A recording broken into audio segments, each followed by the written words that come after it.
धर्म प्रेमी सज्जनों तथा दानापुर आर्य समाज के माननीय कार्यकर्ता अधिकारी वर्ग, सभा में उपस्थित धर्म प्रेमी सज्जन एवं मान्य मातृशक्ति, बोलने को बहुत कुछ है, लेकिन जब लोग शुरू कर जाते हैं तो ध्यान नहीं रहता है कि कितना समय बोले हैं, कितना बोलना चाहिए। ये एक बीमारी है बहुत बड़ी विद्वानों में। चलिए, मैं उधर नहीं जा रहा हूँ। मैं आज आप लोगों को एक छोटी सी बात बताने के लिए उपस्थित हुआ हूँ, और वो बातें ये है, मैं दावा के साथ ये कह रहा हूँ कि 145वां वार्षिक उत्सव आप लोग मना रहे हैं। अब तक वो बातें नहीं सुनी आप लोगों ने जो मैं बताने के लिए बैठा हूँ। आइए, मेरे बातों पर थोड़ा ध्यान देंगे, एक एक करके विचार करें कहाँ तक सही है और कहाँ तक गलत है। ये आप सब लोग जब यज्ञशाला में उपस्थित हुए तो आपने सबने मिल करके गायत्री मंत्र का उच्चारण किया।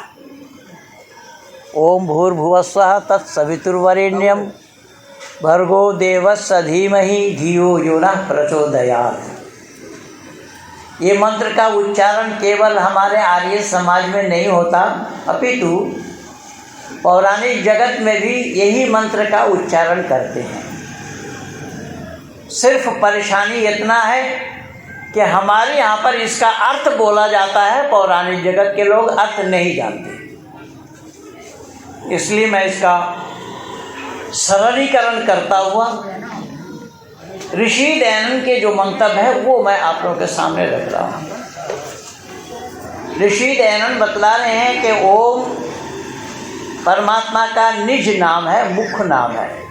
वैसे ही परमात्मा के गौणिक नाम अनेक है। वेद में आया है एकम सद विप्रा बहुधा बदंती। परमात्मा एक है, ज्ञानी लोग उसको बहुत से नामों से पुकारते हैं, लेकिन मुख्य नाम एक है और मुख्य नाम ओम है। और ओम शब्द का अर्थ होता है सर्वरक्षक। शब्द पर ध्यान देना। ओम शब्द का अर्थ होता है सर्वरक्षक, और परमात्मा को छोड़ करके सर्वरक्षक कोई नहीं हो सकता। अगला शब्द आया है भूर्भुवः स्वः।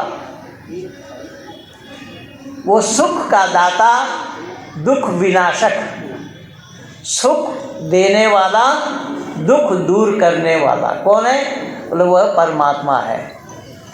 परमात्मा को जाने बगैर पूजा किसी की नहीं होगी। कल रात में बताया था कि जिसकी पूजा करेंगे पहले उसको जानना पड़ेगा कि किसकी पूजा में करनी है और किसकी पूजा करनी चाहिए। अगर नहीं जान रहे तो पूजा होना संभव नहीं होगा।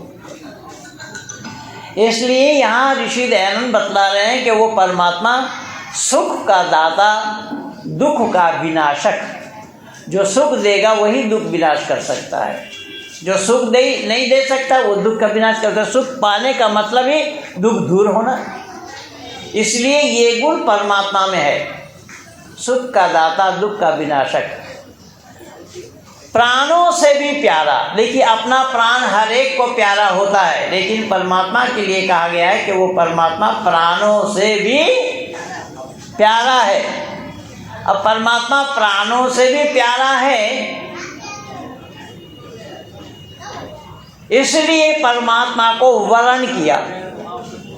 फिर शब्द पर ध्यान देना कि परमात्मा को वर्ण क्यों किया गया? कि वो सुख का देने वाला, दुख का विनाश करने वाला और प्राणों से भी प्यारा है, इसलिए उसको वर्ण किया। तो जिसको वर्ण किया, मांगना उसी से है या किसी और से मांगेंगे? मांगना कायली की बात यह है कि जिसको वर्ण किया, मांगना उसी से पड़ेगा।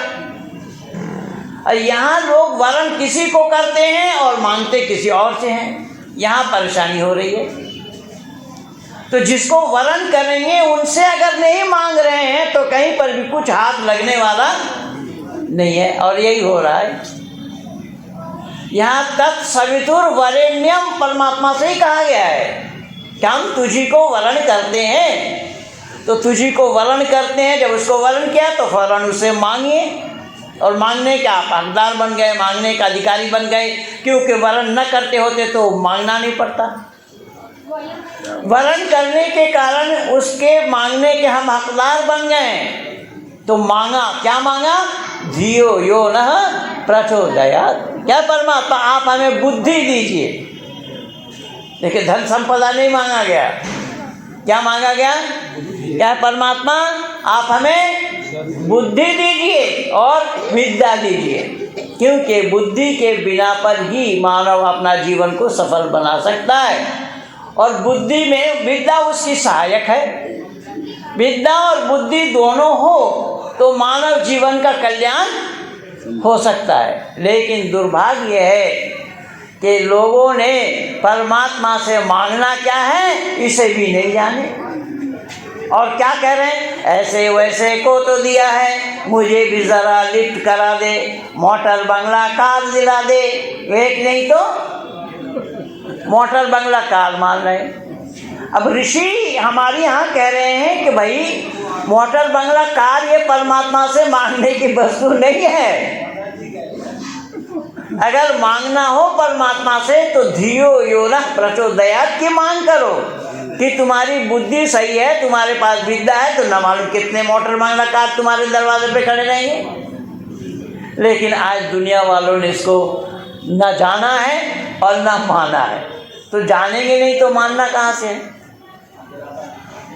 ये तो गायत्री मंत्र को प्रायः लोग जानते हैं, लेकिन मैंने निवेदन किया कि हमारे आर्य समाज में इसका अर्थ बोला जाता है, और पौराणिक मंदिरों में यही मंत्र का उच्चारण करते हैं, लेकिन अर्थ के साथ कुछ भी संबंध नहीं है, बस बोले जा रहे हैं। क्या उसका अर्थ है पूछिए तो नहीं बता पाएंगे। अब आइए आगे बढ़ते हैं। आप लोगों ने जो यज्ञ किया है ये बहुत गलत यज्ञ हुआ है, ऐसा यज्ञ होना नहीं चाहिए। अब कराने वाले को भी होश नहीं, और बैठे हुए करने वालों को भी तब पता नहीं।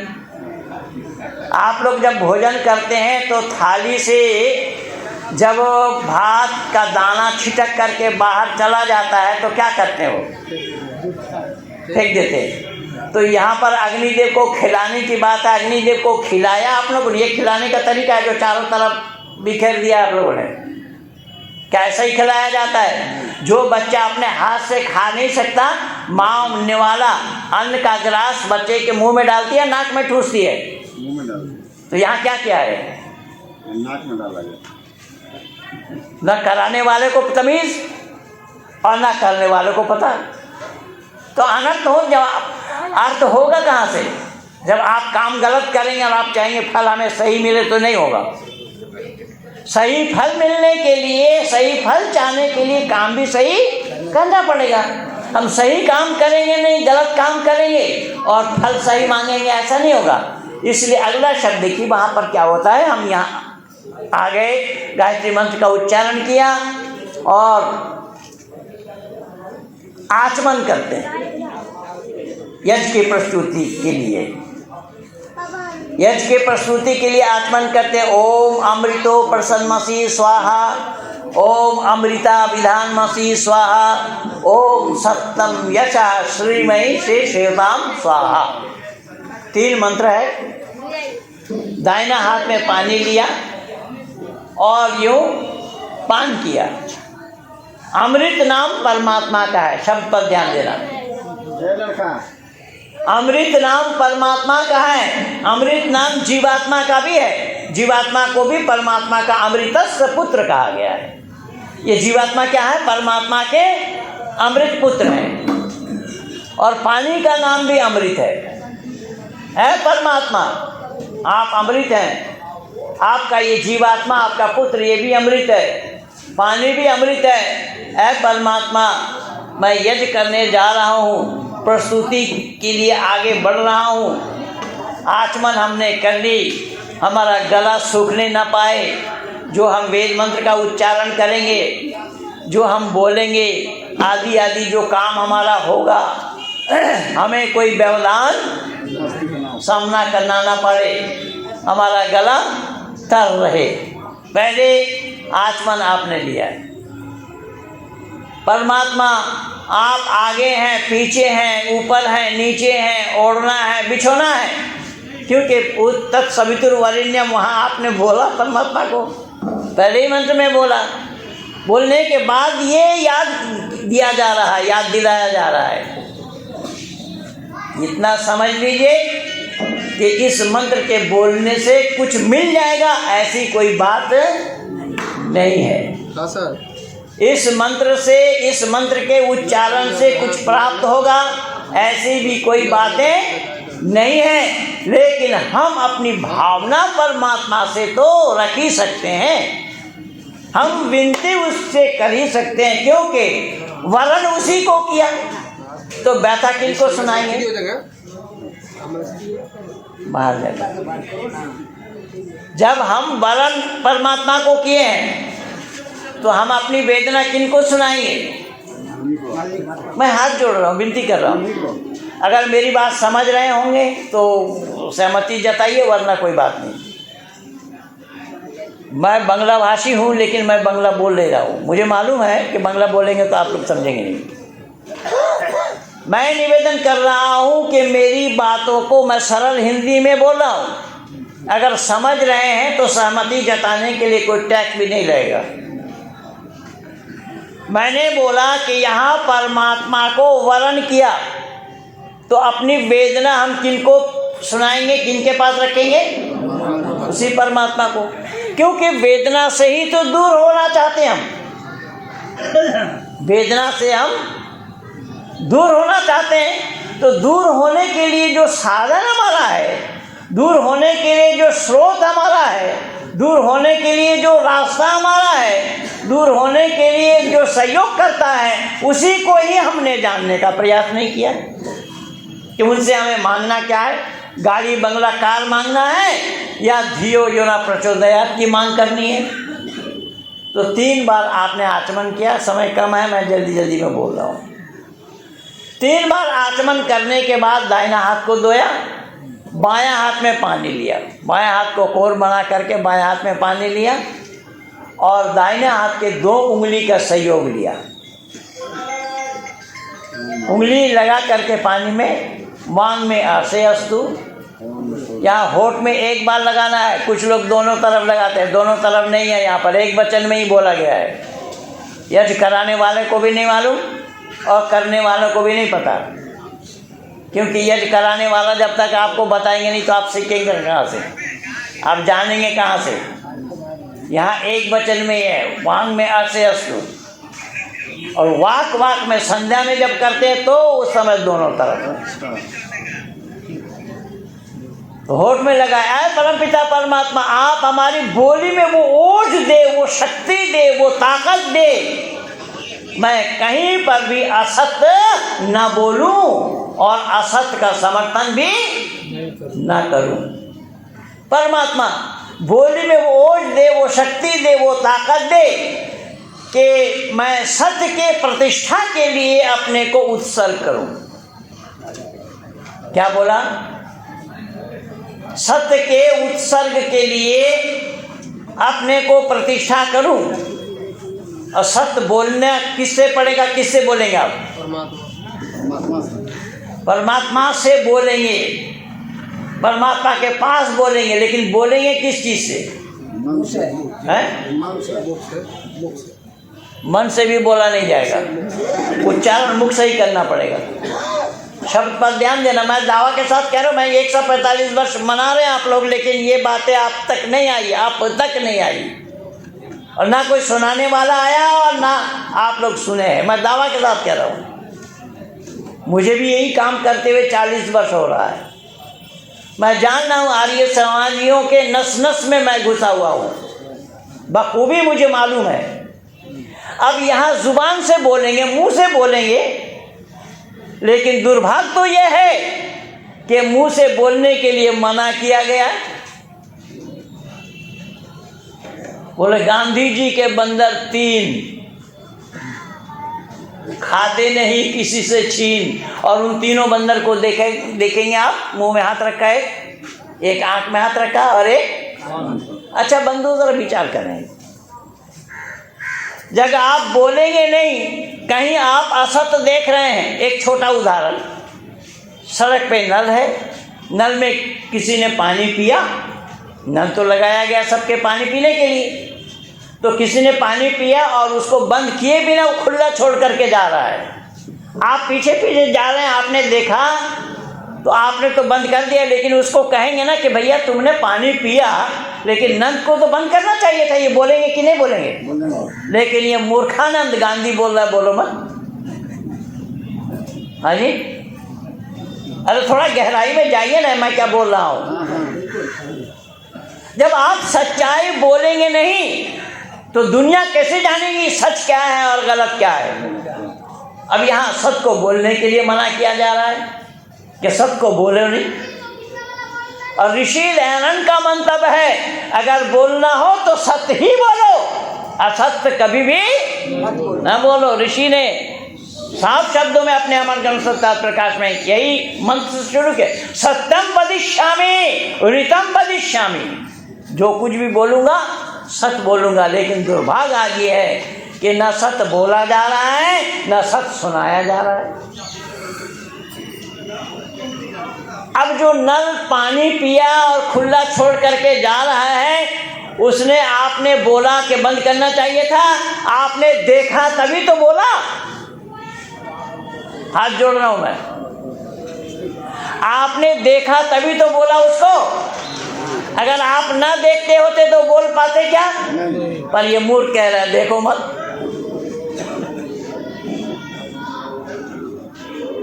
क्या बोला? देखो नहीं।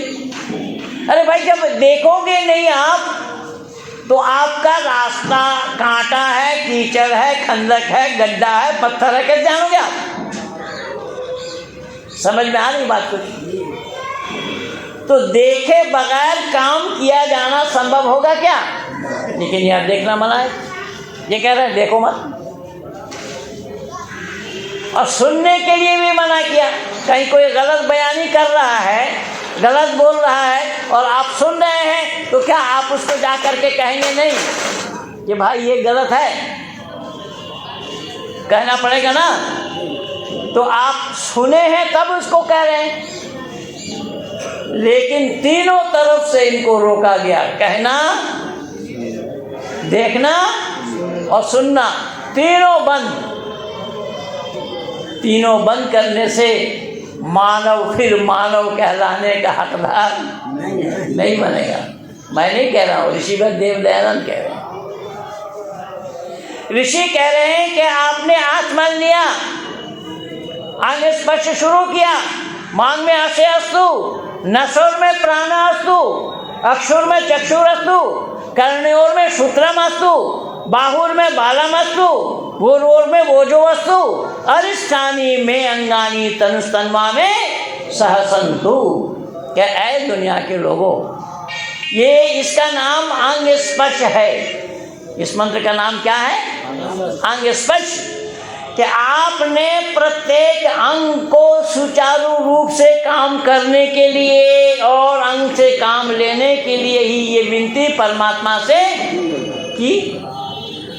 परमात्मा से विनती की जा रही है। इसको करने से कुछ मिलेगा, कुछ पा जाएंगे, ऐसी भी कोई बात नहीं है। लेकिन हम प्रार्थना तो कर ही सकते हैं, और प्रार्थना तो हम उसी से कर रहे हैं कि जिसको छोड़ करके प्रार्थना करने के लायक कोई है ही नहीं। देखिए तमाशा क्या हुआ है। ऋषि ने कितना संकेत किया है, ऋषि ने कितना पते की बात करी है कि ऐ दुनिया के लोगों, एक परमात्मा को छोड़कर कोई नहीं है जिससे मांगा जाए। इसलिए अपनी बात, अपनी वेदना, अपना कष्ट, अपना तकलीफ, अपना दुख, अपना दर्द उसके पास रखो। क्यों? कि वही है समाहर्ता, वही है दुख का हरने वाला। उसके सिवा दुख का हरण करने वाला कोई नहीं है। मैं जल्दी में चल रहा हूँ। आपने आगे स्पष्ट तो किया, हाथ में उंगली 5 है, लेकिन ये 2 उंगली का प्रयोग किया। इसको समझ लीजिएगा। मेरा वक्तव्य समाप्त और आप लोगों को भी छुट्टी। और यज्ञ का पूरा दारो मदार इसी में ही है। यज्ञ का पूरा दारो मदार इसी में ही है। इसके अतिरिक्त, इससे बाहर और कुछ भी नहीं है, कहीं भी नहीं है यज्ञ। इसको समझना ये बहुत ज़रूरी है। फिर विचार करिएगा कि आपने 2 उंगली का सहयोग लिया। उंगली 5 है, 5 का नाम अलग है, 5 का काम अलग है। इसका नाम है अंगुष्ठ, इसका नाम है तर्जनी, इसका नाम मध्यमा, इसका नाम अनामिका और इसका नाम कनिष्ठ। यही तो है। अब देखिए, इसका नाम है अंगुष्ठ। जिसको सिग्नेचर करना नहीं आता, लोग क्या कहते हैं? लोग क्या कहते हैं? अरे भाई बोलो तो सही, अंगूठा लगाओ। और मैं आज आप लोगों को विश्वास दिला रहा हूँ कि जितने भी बैठे हुए लोग सुन रहे हैं और दूर तक मेरी आवाज़ जा रही है, जहाँ तक लोग सुन रहे हैं, मैं ये दावा के साथ कह रहा हूँ, हमारे यहाँ पर हम चर्चा उन्हीं की करते हैं कि जो परम पिता परमात्मा है, उस परमात्मा को सिवाय वेद के जानने वाले, वेद के पढ़ने वाले, वेद को समझाने वाले, समझने वालों को छोड़कर परमात्मा को कोई जाना नहीं। इसलिए हमने क्या बोला कि परम पिता परमात्मा से यही प्रार्थना की, क्या है परमात्मा, ये जो अंगूठ है, अंगूठा टेक लगाओ, छाप दो। बस देखना ज़रा अपने दिल में हाथ रख करके विचार करके कि धरती पर इतना ब्रह्मांड में इतने मानव हैं, एक का अंगूठा दूसरे का अंगूठा के साथ मेल नहीं खाएगा। इससे ये अंदाजा लगाइए कि हमारा परमात्मा कितना बड़ा विश्वकर्मा है। परमात्मा का नाम इसीलिए विश्वकर्मा है, लेकिन विश्वकर्मा को तो लोगों ने लोहा लकड़ के साथ ही लगा रखा है। विश्वकर्मा को लोगों ने लोहा लकड़ का ही देवता माना है। यही अज्ञानता की बात है। लेकिन हमारा परमात्मा कितना बड़ा विश्वकर्मा है। देखिएगा कि ये जो अंगूठा है, ब्रह्मांड में, केवल भारत की बात नहीं कर रहा हूँ मैं, संपूर्ण विश्व के आंगन में जितने मानव हैं, एक का अंगूठा दूसरे के अंगूठा के साथ मेल नहीं खाएगा। अब इससे अंदाजा लगा लीजिए कि वो हमारा परमात्मा कितना बड़ा कलाकार है, कितनी कलाकारी करते हुए इस रचना को रचा है। वो उस रचनाकार को हम लोगों ने जानने का प्रयास नहीं किया। इसलिए तो दुर्भाग्य हमारा है कि हम बनाने वाले को जाने नहीं और उसके द्वारा निर्मित सामान को ही हम मान लिए। यही तो गलती हो रही है। अब केवल इतना ही, आगे बढ़िए, देखिएगा। 5 उंगली में बता करके विराम के जा रहा हूँ। ये अंगुष्ठ हो गया। यद्यपि एक एक उंगली पर मैं घंटों घंटों बोलता हूँ, लेकिन समय इजाज़त नहीं देता है। मैंने अपने अधिकारी को ज़बरदस्ती पकड़ करके बिठाया है। उसके बाद वाला उंगली कौन सा है? कम आवाज नहीं कर सकते हो जी, कम पटकना जरूरी है, तो धीरे से रखो ना, नहीं समझ आ कि। इसके बाद वाला उंगली कौन सा है? देखिएगा जरा, तर्जनी। माताओं जरा आप लोगों का भी ध्यान चाहूंगा मैं। इसका नाम है तर्जनी। ये तर्जनी है माँ, माँ है माँ। क्यों? माँ ही सिखाती है बच्चे को, इधर जा बेटा, इधर मत जाना, इधर झांकना भी नहीं। किस उंगली से बताती है भाई? मैं हाथ जोड़ रहा हूँ, जल्दी बोलिए बहन जी। इसी उंगली से, क्योंकि माता निर्माता भवती कहा गया है। माँ निर्माण करती है, बच्चों की जिंदगी का बनाने का काम माँ का है। पिता भले ही जन्मदाता हो, लेकिन पिता बच्चों की जिंदगी को बना नहीं सकते हैं। बना सकती है अगर, तो वो माँ बना सकती है। और ये है माँ। ये माँ उंगली दिखा करके बोल रही है कि बेटा इसको खा ले, इसको खबरदार छूना नहीं, इसको खाना मत। इसी उंगली से इशारा करती है माँ। किस लिए करती है? कि बच्चे को ज्ञान दे रही है।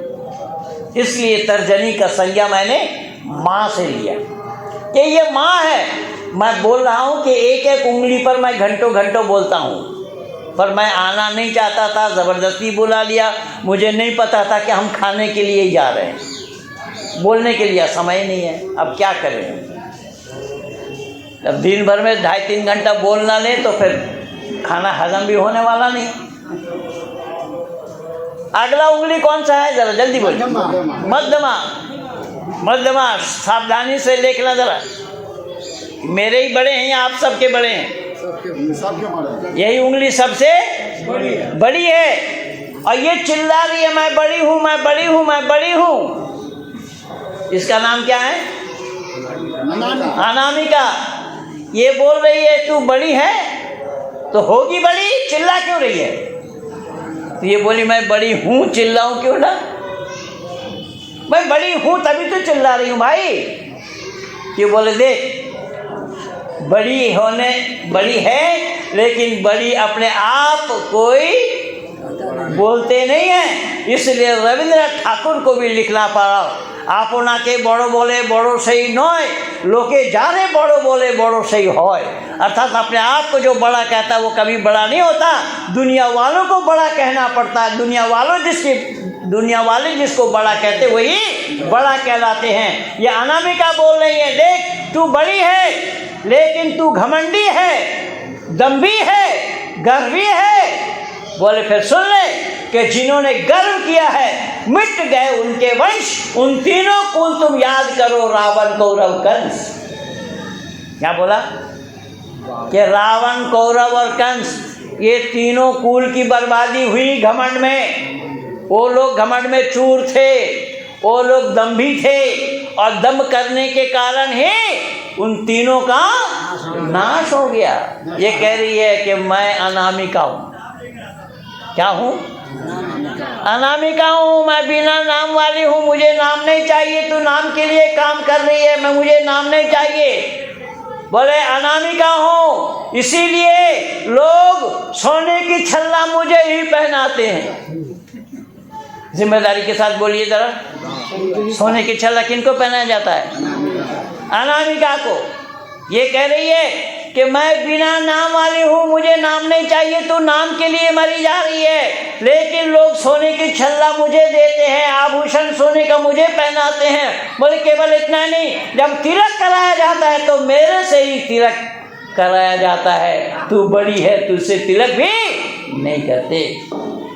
तो ये जब आपस में ये चारों बोले, हालांकि उंगलियों से बात करना संभव नहीं है, मैं केवल समझाने के लिए ही बोल रहा हूँ आप लोगों को। ये छोटी है, ये अंतिम में ये बोली, क्या बोली कि मैं सबसे छोटी हूँ इसलिए मुझे अलग कर दिया। क्या जो मुझे बोलना था वो केवल इसी पर ही बोलना था। यही है कि आज संपूर्ण विश्व के आंगन में इसका अभाव हो रहा है।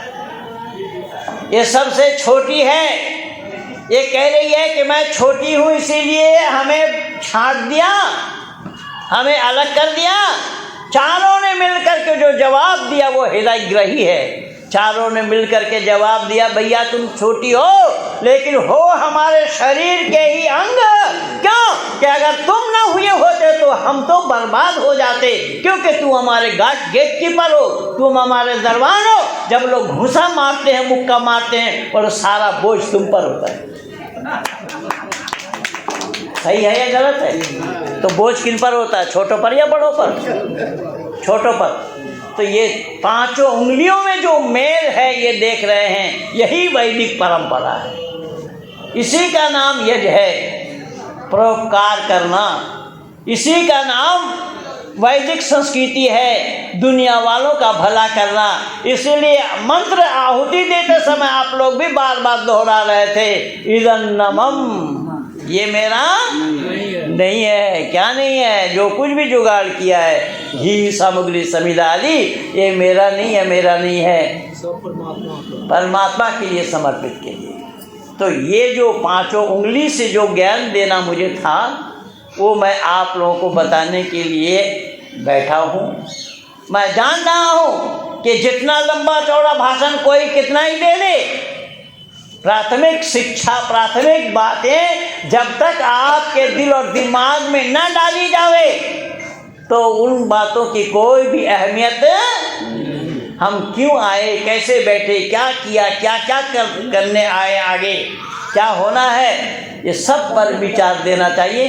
तो इसके बाद आ रहा है ईश्वर प्रार्थना उपासना स्तुति मंत्र। तो मैं लंबा नहीं करूँगा, मैं यहीं तक ही छोड़ रहा हूँ। आप लोग कीमती समय को मैं ख़राब करना नहीं चाहता, लेकिन अच्छी बात सुनने के लिए लोगों के पास समय नहीं है। अब करें तो क्या करें। लाल बुझक्कड़ों को बिठा दिया जाता है, वो क्या बोल रहे हैं उनको खुद को नहीं मालूम। अब ये जैसा मान लीजिए एक बिच्छू का काफिला चला जा रहा था, जो सबसे पीछे छोटा बिच्छू था उसको पूछा, बोले तुम में से सरदार कौन है? तो उसने बोल दिया कि पूछ पे हाथ लगा के देख, सरदार कौन है बता देंगे। यहाँ भी मामला वही है, माइक एक बार हाथ में मिल गया तो छोड़ने का नाम नहीं। ऐसा नहीं होना चाहिए। समय को देखते हुए, समय की नज़ाकत को समझते हुए, अधिकारियों की कार्य व्यवस्था है, अधिकारियों को डांटते हुए कि भागा दौड़ी करते, ये करते, वो करते, नहीं बैठते, ये गलत है। उनके पास जिम्मेदारी है, उनके पास क्या क्या काम है, वो उनकी व्यवस्था के आधार पर ही तो हम आ पाए। अगर वो व्यवस्था ना करते होते तो हम कहाँ आते, कैसे आते। लेकिन बेतुकी बातों को उन्हें सुनाकर, यानी उनको डांट कर, ये अच्छी बात मैं नहीं समझता हूँ। तो खैर, मैं आप लोगों का समय ज़ाय न करता हुआ, मेरे मन की जो इच्छा थी वो मैं आप लोगों को बताया हूँ। और यज्ञ की जो परंपरा है उसकी शुरुआत कहाँ से है, कौन कौन बातों से इसकी शुरुआत हम करते हैं, वो बातें मैं आप लोगों के सामने रखा। इन्हीं शब्दों के साथ आप सब लोगों को बहुत बहुत धन्यवाद।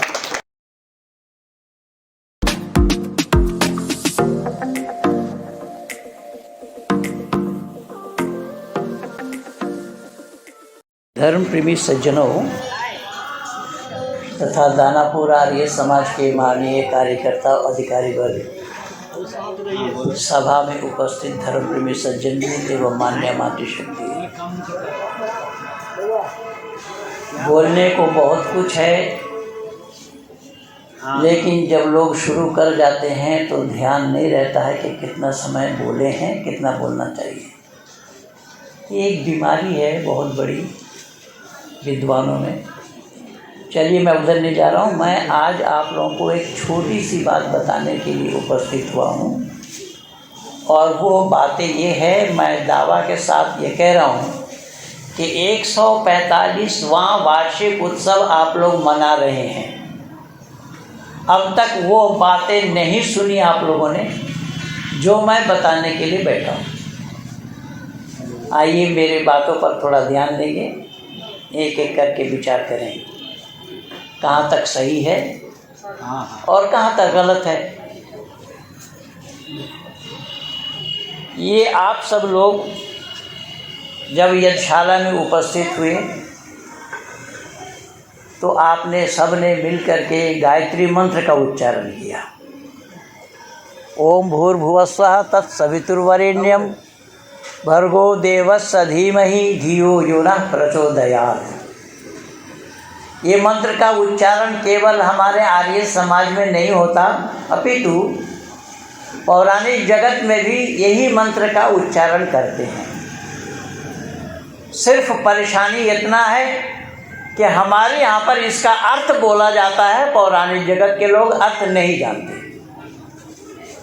इसलिए मैं इसका सरलीकरण करता हुआ ऋषि दयानंद के जो मंतव्य है वो मैं आप लोगों के सामने रख रहा हूँ। ऋषि दयानंद बतला रहे हैं कि ओम परमात्मा का निज नाम है, मुख्य नाम है। ऐसे ही परमात्मा के गौणिक नाम अनेक है। वेद में आया है एकम सद विप्रा बहुधा बदंती। परमात्मा एक है, ज्ञानी लोग उसको बहुत से नामों से पुकारते हैं, लेकिन मुख्य नाम एक है और मुख्य नाम ओम है। और ओम शब्द का अर्थ होता है सर्वरक्षक। शब्द पर ध्यान देना। ओम शब्द का अर्थ होता है सर्वरक्षक, और परमात्मा को छोड़ करके सर्वरक्षक कोई नहीं हो सकता। अगला शब्द आया है भूर्भुवः स्वः।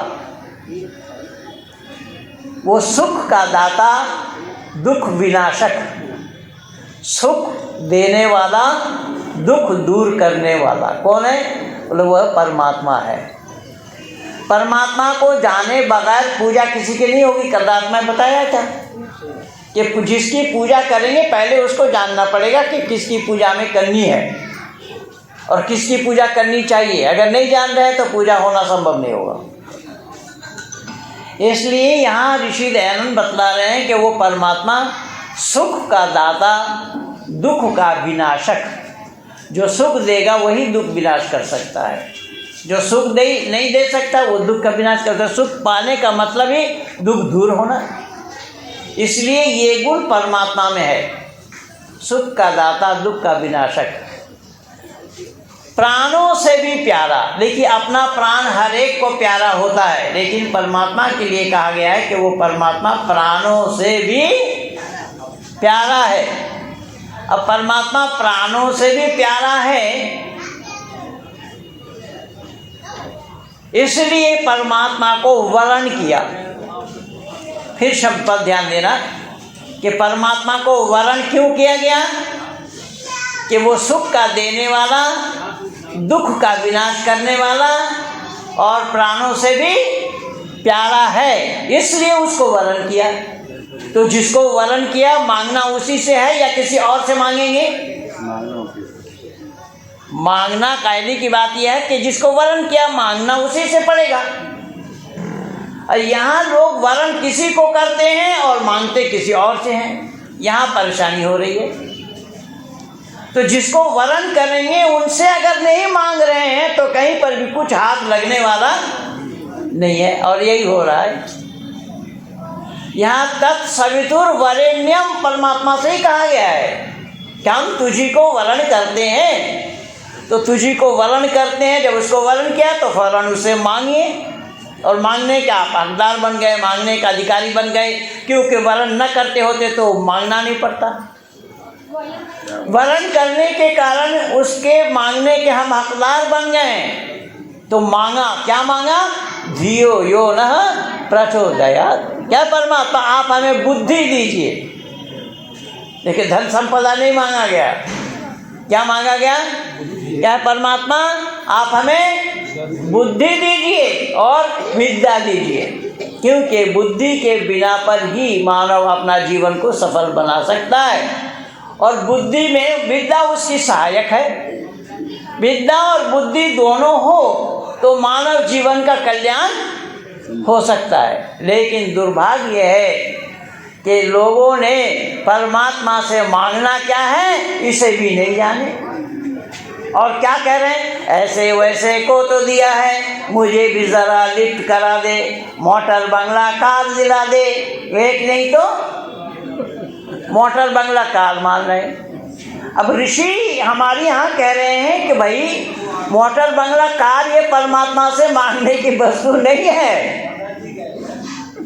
अगर मांगना हो परमात्मा से तो धियो यो नः प्रचोदयात् की मांग करो कि तुम्हारी बुद्धि सही है, तुम्हारे पास विद्या है, तो न मालूम कितने मोटर बंगला कार तुम्हारे दरवाजे पे खड़े रहेंगे।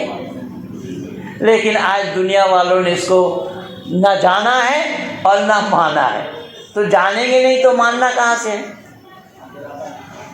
ये तो गायत्री मंत्र को प्रायः लोग जानते हैं, लेकिन मैंने निवेदन किया कि हमारे आर्य समाज में इसका अर्थ बोला जाता है और पौराणिक मंदिरों में यही मंत्र का उच्चारण करते हैं, लेकिन अर्थ के साथ कुछ भी संबंध नहीं है, बस बोले जा रहे हैं। क्या उसका अर्थ है पूछिए तो नहीं बता पाएंगे। अब आइए आगे बढ़ते हैं। आप लोगों ने जो यज्ञ किया है ये बहुत गलत यज्ञ हुआ है, ऐसा यज्ञ होना नहीं चाहिए। अब कराने वाले को भी होश नहीं और बैठे हुए करने वालों को भी तब पता नहीं। आप लोग जब भोजन करते हैं तो थाली से जब भात का दाना छिटक करके बाहर चला जाता है तो क्या करते हो? फेंक देते हैं। तो यहाँ पर अग्निदेव को खिलाने की बात है, अग्निदेव को खिलाया आप लोगों ने। ये खिलाने का तरीका है जो चारों तरफ बिखेर दिया आप लोगों ने। क्या ऐसा ही खिलाया जाता है? जो बच्चा अपने हाथ से खा नहीं सकता, माँ निवाला अन्न का गिलास बच्चे के मुंह में डालती है, नाक में ठूसती है। मुंह में डाल, तो यहाँ क्या किया है? नाक में डाला गया। न कराने वाले को तमीज़ और न करने वाले को पता। तो अनर्थ हो, जब अर्थ होगा कहाँ से? जब आप काम गलत करेंगे और आप चाहेंगे फल हमें सही मिले तो नहीं होगा। सही फल मिलने के लिए, सही फल चाहने के लिए काम भी सही करना पड़ेगा। हम सही काम करेंगे नहीं, गलत काम करेंगे और फल सही मांगेंगे, ऐसा नहीं होगा। इसलिए अगला शब्द देखिए वहाँ पर क्या होता है। हम यहाँ आ गए, गायत्री मंत्र का उच्चारण किया और आचमन करते हैं यज्ञ की प्रस्तुति के लिए। यज्ञ के प्रस्तुति के लिए आचमन करते हैं। ओम अमृतो प्रसन्नमसि स्वाहा, ओम अमृता विधानमसि स्वाहा, ओम सप्तम यचा श्रीमयी से शेताम स्वाहा। 3 मंत्र है। दाहिना हाथ में पानी लिया और यूं पान किया। अमृत नाम परमात्मा का है, शब्द पर ध्यान देना। अमृत नाम परमात्मा का है। अमृत नाम जीवात्मा का भी है। जीवात्मा को भी परमात्मा का अमृतस्य पुत्र कहा गया है। ये जीवात्मा क्या है? परमात्मा के अमृत पुत्र है। और पानी का नाम भी अमृत है परमात्मा। आप अमृत हैं। आपका ये जीवात्मा, आपका पुत्र, ये भी अमृत है। पानी भी अमृत है परमात्मा। मैं यज्ञ करने जा रहा हूँ, प्रस्तुति के लिए आगे बढ़ रहा हूँ। आचमन हमने कर ली, हमारा गला सूखने ना पाए। जो हम वेद मंत्र का उच्चारण करेंगे, जो हम बोलेंगे, आदि आदि जो काम हमारा होगा, हमें कोई व्यवधान सामना करना ना पड़े, हमारा गला तर रहे। पहले आचमन आपने लिया है। परमात्मा आप आगे हैं, पीछे हैं, ऊपर हैं, नीचे हैं, ओढ़ना है, बिछोना है, क्योंकि तत्सवितुर्वरेण्यम वहाँ आपने बोला परमात्मा को, पहले ही मंत्र में बोला। बोलने के बाद ये याद दिया जा रहा है, याद दिलाया जा रहा है। इतना समझ लीजिए कि इस मंत्र के बोलने से कुछ मिल जाएगा, ऐसी कोई बात नहीं है। हाँ सर। इस मंत्र से, इस मंत्र के उच्चारण से कुछ प्राप्त होगा, ऐसी भी कोई बातें नहीं है। लेकिन हम अपनी भावना परमात्मा से तो रख ही सकते हैं, हम विनती उससे कर ही सकते हैं, क्योंकि वरण उसी को किया, तो व्यथा किनको सुनाएंगे? बाहर जाएगा। जब हम वरण परमात्मा को किए हैं तो हम अपनी वेदना किनको सुनाएंगे? मैं हाथ जोड़ रहा हूँ, विनती कर रहा हूँ। अगर मेरी बात समझ रहे होंगे तो सहमति जताइए, वरना कोई बात नहीं। मैं बांग्ला भाषी हूँ, लेकिन मैं बांग्ला बोल नहीं रहा हूँ। मुझे मालूम है कि बांग्ला बोलेंगे तो आप लोग समझेंगे नहीं। मैं निवेदन कर रहा हूँ कि मेरी बातों को मैं सरल हिंदी में बोल रहा हूँ। अगर समझ रहे हैं तो सहमति जताने के लिए कोई टैक्स भी नहीं लगेगा। मैंने बोला कि यहाँ परमात्मा को वरण किया, तो अपनी वेदना हम किनको सुनाएंगे, किनके पास रखेंगे? उसी परमात्मा को, क्योंकि वेदना से ही तो दूर होना चाहते हम। वेदना से हम दूर होना चाहते हैं, तो दूर होने के लिए जो साधन हमारा है, दूर होने के लिए जो स्रोत हमारा है, दूर होने के लिए जो रास्ता हमारा है, दूर होने के लिए जो सहयोग करता है, उसी को ही हमने जानने का प्रयास नहीं किया कि उनसे हमें मांगना क्या है। गाड़ी बंगला कार मांगना है या धियो यो न प्रचोदयात् की मांग करनी है। तो 3 बार आपने आचमन किया। समय कम है, मैं जल्दी जल्दी में बोल रहा हूँ। 3 बार आचमन करने के बाद दाहिना हाथ को धोया, बायां हाथ में पानी लिया, बायां हाथ को कोर बना करके बायां हाथ में पानी लिया और दाहिने हाथ के 2 उंगली का सहयोग लिया। उंगली लगा करके पानी में, मांग में आसे अस्तु, यहाँ होठ में 1 बार लगाना है। कुछ लोग दोनों तरफ लगाते हैं, दोनों तरफ नहीं है, यहाँ पर एक वचन में ही बोला गया है। यज्ञ कराने वाले को भी नहीं मालूम और करने वालों को भी नहीं पता, क्योंकि यज्ञ कराने वाला जब तक आपको बताएंगे नहीं तो आप सीखेंगे कहाँ से, आप जानेंगे कहाँ से। यहाँ एक वचन में है, वांग में असे अस्तु, और वाक वाक में संध्या में जब करते हैं तो उस समय दोनों तरफ तो होठ में लगाया है परमपिता परमात्मा, आप हमारी बोली में वो ओज दे, वो शक्ति दे, वो ताकत दे, मैं कहीं पर भी असत्य ना बोलूं और असत्य का समर्थन भी ना करूं। परमात्मा बोली में वो ओज दे, वो शक्ति दे, वो ताकत दे कि मैं सत्य के प्रतिष्ठा के लिए अपने को उत्सर्ग करूं। क्या बोला? सत्य के उत्सर्ग के लिए अपने को प्रतिष्ठा करूं। और सत्य बोलना किससे पड़ेगा, किससे बोलेंगे आप? परमात्मा से बोलेंगे, परमात्मा के पास बोलेंगे, लेकिन बोलेंगे किस चीज से? मन से भी बोला नहीं जाएगा, उच्चारण मुख से ही करना पड़ेगा। शब्द पर ध्यान देना। मैं दावा के साथ कह रहा हूँ, मैं 145 वर्ष मना रहे हैं आप लोग, लेकिन ये बातें आप तक नहीं आई, आप तक नहीं आई, और ना कोई सुनाने वाला आया और ना आप लोग सुने हैं। मैं दावा के साथ कह रहा हूँ, मुझे भी यही काम करते हुए 40 वर्ष हो रहा है। मैं जान रहा हूँ आर्य समाजियों के नस नस में मैं घुसा हुआ हूँ, बखूबी मुझे मालूम है। अब यहाँ जुबान से बोलेंगे, मुंह से बोलेंगे, लेकिन दुर्भाग्य तो यह है कि मुंह से बोलने के लिए मना किया गया। बोले गांधी जी के बंदर 3, खाते नहीं किसी से छीन, और उन तीनों बंदर को देखेंगे आप, मुंह में हाथ रखा है, एक आंख में हाथ रखा और एक। अच्छा बंधु जरा विचार करें, जब आप बोलेंगे नहीं, कहीं आप असत्य देख रहे हैं। एक छोटा उदाहरण, सड़क पे नल है, नल में किसी ने पानी पिया, नल तो लगाया गया सबके पानी पीने के लिए, तो किसी ने पानी पिया और उसको बंद किए बिना वो खुला छोड़ करके जा रहा है। आप पीछे पीछे जा रहे हैं, आपने देखा तो आपने तो बंद कर दिया, लेकिन उसको कहेंगे ना कि भैया तुमने पानी पिया, लेकिन नल को तो बंद करना चाहिए था। ये बोलेंगे कि नहीं बोलेंगे?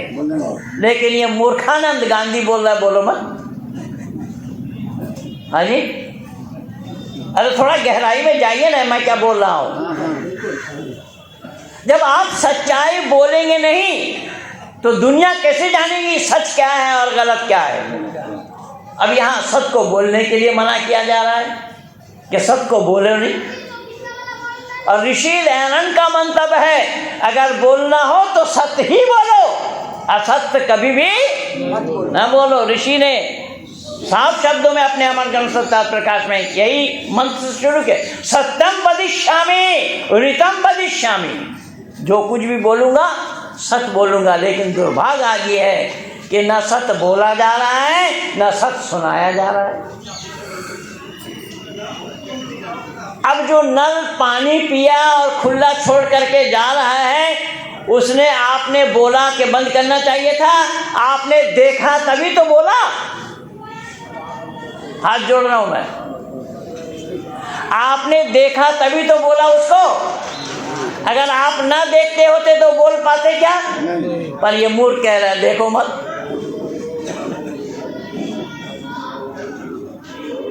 क्या बोला? देखो नहीं। अरे भाई जब देखोगे नहीं आप तो आपका रास्ता कांटा है, कीचड़ है, खंदक है, गड्ढा है, पत्थर है, कैसे जानोगे आप? समझ में आ रही बात कुछ? तो देखे बगैर काम किया जाना संभव होगा क्या? लेकिन यार देखना मना है, ये कह रहे हैं देखो मत। और सुनने के लिए भी मना किया। कहीं कोई गलत बयानी कर रहा है, गलत बोल रहा है और आप सुन रहे हैं, तो क्या आप उसको जा करके कहेंगे नहीं कि भाई ये गलत है? कहना पड़ेगा ना। तो आप सुने हैं तब उसको कह रहे हैं, लेकिन तीनों तरफ से इनको रोका गया। कहना, देखना और सुनना तीनों बंद। तीनों बंद करने से मानव फिर मानव कहलाने का हकदार नहीं बनेगा। मैं नहीं कह रहा हूँ, ऋषि देव दयानंद कह रहे हैं। ऋषि कह रहे हैं कि आपने आँख मल लिया, आगे स्पर्श शुरू किया, मांग में आशे अस्तु, नसोर में प्राण अस्तु, अक्षुर में चक्षुर अस्तु, कर्णयोर में सूत्रम अस्तु, बाहुर में बालम अस्तु, भूरोर में वोजो अस्तु, अरिष्ठानी में अंगानी तनुस्तन्वा में सहसंतु। क्या ऐ दुनिया के लोगों, ये इसका नाम अंग स्पर्श है। इस मंत्र का नाम क्या है? अंग स्पर्श। कि आपने प्रत्येक अंग को सुचारू रूप से काम करने के लिए और अंग से काम लेने के लिए ही ये विनती परमात्मा से की, परमात्मा से विनती की जा रही है। इसको करने से कुछ मिलेगा, कुछ पा जाएंगे, ऐसी भी कोई बात नहीं है। लेकिन हम प्रार्थना तो कर ही सकते हैं, और प्रार्थना तो हम उसी से कर रहे हैं कि जिसको छोड़ करके प्रार्थना करने के लायक कोई है ही नहीं। देखिए तमाशा क्या हुआ है। ऋषि ने कितना संकेत किया है, ऋषि ने कितना पते की बात करी है कि ऐ दुनिया के लोगों, एक परमात्मा को छोड़कर कोई नहीं है जिससे मांगा जाए। इसलिए अपनी बात, अपनी वेदना, अपना कष्ट, अपना तकलीफ, अपना दुख, अपना दर्द उसके पास रखो। क्यों? कि वही है समाहर्ता, वही है दुख का हरने वाला। उसके सिवा दुख का हरण करने वाला कोई नहीं है। मैं जल्दी में चल रहा हूँ। आपने आगे स्पष्ट तो किया, हाथ में उंगली 5 है, लेकिन ये 2 उंगली का प्रयोग किया।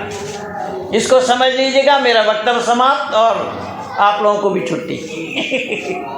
और यज्ञ का पूरा दारो मदार इसी में ही है। यज्ञ का पूरा दारो मदार इसी में ही है। इसके अतिरिक्त, इससे बाहर और कुछ भी नहीं है, कहीं भी नहीं है यज्ञ। इसको समझना ये बहुत ज़रूरी है। फिर विचार करिएगा कि आपने 2 उंगली का सहयोग लिया। उंगली 5 है, 5 का नाम अलग है, 5 का काम अलग है। इसका नाम है अंगुष्ठ, इसका नाम है तर्जनी, इसका नाम मध्यमा, इसका नाम अनामिका और इसका नाम कनिष्ठ। यही तो है। अब देखिए, इसका नाम है अंगुष्ठ। जिसको सिग्नेचर करना नहीं आता, लोग क्या कहते हैं? लोग क्या कहते हैं? अरे भाई बोलो तो सही, अंगूठा लगाओ।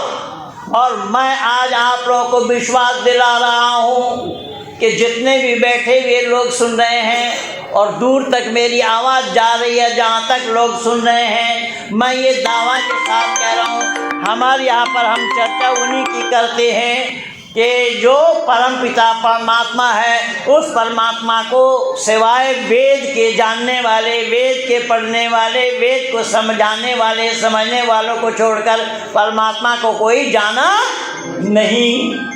इसलिए हमने क्या बोला कि परम पिता परमात्मा से यही प्रार्थना की, क्या है परमात्मा, ये जो अंगूठ है, अंगूठा टेक लगाओ, छाप दो। पर देखना ज़रा अपने दिल में हाथ रख करके विचार करके कि धरती पर इतना ब्रह्मांड में इतने मानव हैं, एक का अंगूठा दूसरे का अंगूठा के साथ मेल नहीं खाएगा।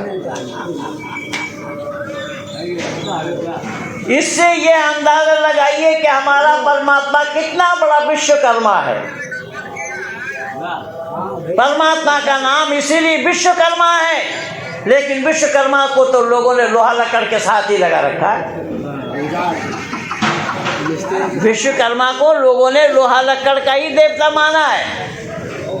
यही अज्ञानता की बात है। लेकिन हमारा परमात्मा कितना बड़ा विश्वकर्मा है। देखिएगा कि ये जो अंगूठा है, ब्रह्मांड में, केवल भारत की बात नहीं कर रहा हूँ मैं, संपूर्ण विश्व के आंगन में जितने मानव हैं, एक का अंगूठा दूसरे का अंगूठा के साथ मेल नहीं खाएगा।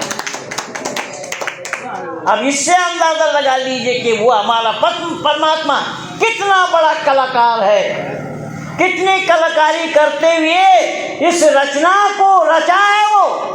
उस रचनाकार को हम लोगों ने जानने का प्रयास नहीं किया। इसलिए तो दुर्भाग्य हमारा है कि हम बनाने वाले को जाने नहीं और उसके द्वारा निर्मित सामान को ही हम मान लिए। यही तो गलती हो रही है। अब केवल इतना ही, आगे बढ़िए, देखिएगा 5 उंगली में बता करके विराम के जा रहा हूँ। ये अंगुष्ठ हो गया। यद्यपि एक एक उंगली पर मैं घंटों घंटों बोलता हूँ, लेकिन समय इजाज़त नहीं देता है। मैंने अपने अधिकारी को ज़बरदस्ती पकड़ करके बिठाया है। उसके बाद वाला उंगली कौन सा है? अरे कम आवाज नहीं कर सकते हो जी, कम पटकना जरूरी है, तो धीरे से रखो ना, नहीं समझ आ। इसके बाद वाला उंगली कौन सा है? देखिएगा जरा। तर्जनी। माताओं जरा आप लोगों का भी ध्यान चाहूंगा मैं। इसका नाम है तर्जनी। ये तर्जनी है माँ। माँ है माँ। क्यों? माँ ही सिखाती है बच्चे को, इधर जा बेटा, इधर मत जाना, इधर झांकना भी नहीं। किस उंगली से बताती है भाई? मैं हाथ जोड़ रहा हूँ, जल्दी बोलिए बहन जी। इसी उंगली से, क्योंकि माता निर्माता भवती कहा गया है। माँ निर्माण करती है। बच्चों की जिंदगी का बनाने का काम माँ का है। पिता भले ही जन्मदाता हो, लेकिन पिता बच्चों की जिंदगी को बना नहीं सकते हैं। बना सकती है अगर, तो वो माँ बना सकती है। और ये है माँ। ये माँ उंगली दिखा करके बोल रही है कि बेटा इसको खा ले, इसको खबरदार छूना नहीं, इसको खाना मत। इसी उंगली से इशारा करती है माँ। किस लिए करती है? कि बच्चे को ज्ञान दे रही है। इसलिए तर्जनी का संज्ञा मैंने माँ से लिया कि ये माँ है। मैं बोल रहा हूँ कि एक एक उंगली पर मैं घंटों घंटों बोलता हूँ, पर मैं आना नहीं चाहता था, ज़बरदस्ती बुला लिया। मुझे नहीं पता था कि हम खाने के लिए ही जा रहे हैं, बोलने के लिए समय नहीं है। अब क्या करें? अब दिन भर में 2.5-3 घंटा बोल ना लें तो फिर खाना हजम भी होने वाला नहीं। अगला उंगली कौन सा है? जरा जल्दी बोलिए। मध्यमा। मध्यमा। सावधानी से देखना जरा। मेरे ही बड़े हैं या आप सबके बड़े हैं? यही उंगली सबसे बड़ी है और ये चिल्ला रही है मैं बड़ी हूँ, मैं बड़ी हूँ, मैं बड़ी हूँ। इसका नाम क्या है? अनामिका। ये बोल रही है तू बड़ी है तो होगी बड़ी, चिल्ला क्यों रही है? तो ये बोली मैं बड़ी हूँ, चिल्लाऊं क्यों ना? मैं बड़ी हूँ तभी तो चिल्ला रही हूँ भाई। ये बोले देख, बड़ी है, लेकिन बड़ी अपने आप कोई बोलते नहीं है। इसलिए रविंद्रनाथ ठाकुर को भी लिखना पड़ा, आपना के बड़ो बोले बड़ो सही नय, लोके जाने बड़ो बोले बड़ो सही होय। अर्थात अपने आप को जो बड़ा कहता है वो कभी बड़ा नहीं होता, दुनिया वालों को बड़ा कहना पड़ता है। दुनिया वाले जिसको बड़ा कहते वही बड़ा कहलाते हैं। ये अनामिका बोल रही है, देख तू बड़ी है लेकिन तू घमंडी है, दम्भी है, गर्वी है। बोले फिर सुन ले कि जिन्होंने गर्व किया है मिट गए उनके वंश, उन तीनों कुल तुम याद करो, रावण कौरव कंस। क्या बोला? कि रावण कौरव और कंस ये तीनों कुल की बर्बादी हुई घमंड में। वो लोग घमंड में चूर थे, वो लोग दम्भी थे और दम करने के कारण ही उन तीनों का नाश हो गया। ये कह रही है कि मैं अनामिका हूँ। क्या हूँ? अनामिका हूँ। मैं बिना नाम वाली हूँ, मुझे नाम नहीं चाहिए। तू नाम के लिए काम कर रही है, मुझे नाम नहीं चाहिए। बोले अनामिका हूँ, इसीलिए लोग सोने की छल्ला मुझे ही पहनाते हैं। जिम्मेदारी के साथ बोलिए जरा, सोने की छल्ला किनको पहनाया जाता है? अनामिका को। ये कह रही है कि मैं बिना नाम वाली हूँ, मुझे नाम नहीं चाहिए। तू नाम के लिए मरी जा रही है, लेकिन लोग सोने की छल्ला मुझे देते हैं, आभूषण सोने का मुझे पहनाते हैं। बोले केवल इतना नहीं, जब तिलक कराया जाता है तो मेरे से ही तिलक कराया जाता है। तू बड़ी है, तुझसे तिलक भी नहीं करते। तो ये जब आपस में ये चारों बोले, हालांकि उंगलियों से बात करना संभव नहीं है, मैं केवल समझाने के लिए ही बोल रहा हूँ आप लोगों को। ये छोटी है, या अंतिम में ये बोली, क्या बोली कि मैं सबसे छोटी हूँ इसीलिए मुझे अलग कर दिया। क्या जो मुझे बोलना था वो केवल इसी पर ही बोलना था। यही है कि आज संपूर्ण विश्व के आंगन में इसका अभाव हो रहा है।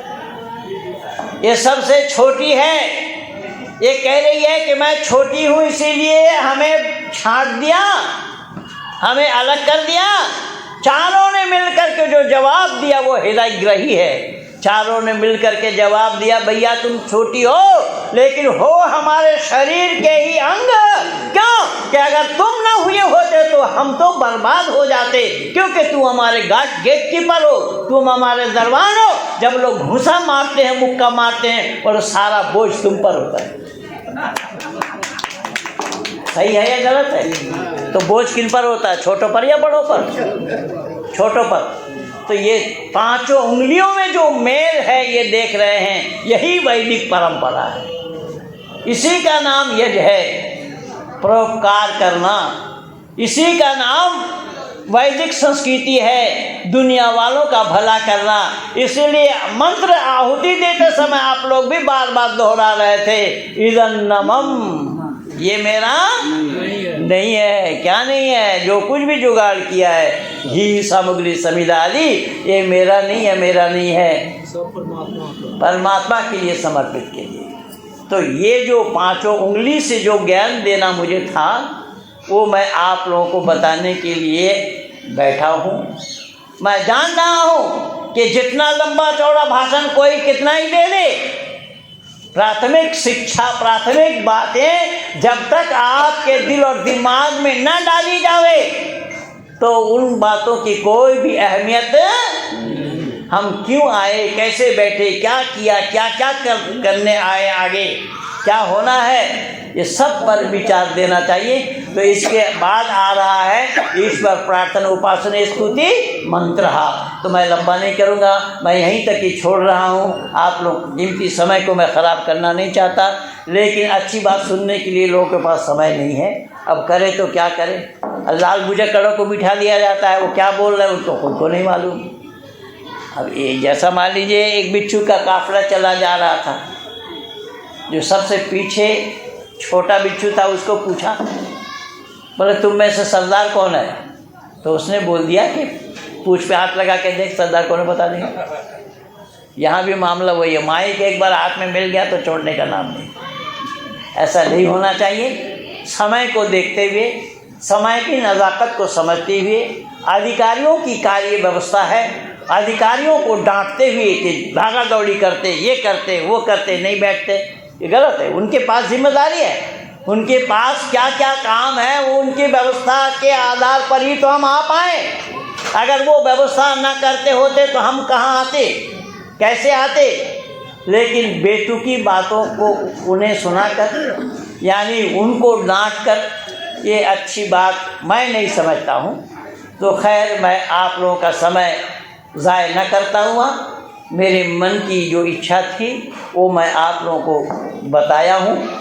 और यज्ञ की जो परंपरा है उसकी शुरुआत कहाँ से है, कौन कौन बातों से इसकी शुरुआत हम करते हैं, वो बातें मैं आप लोगों के सामने रखा। इन्हीं शब्दों के साथ आप सब लोगों को बहुत बहुत धन्यवाद।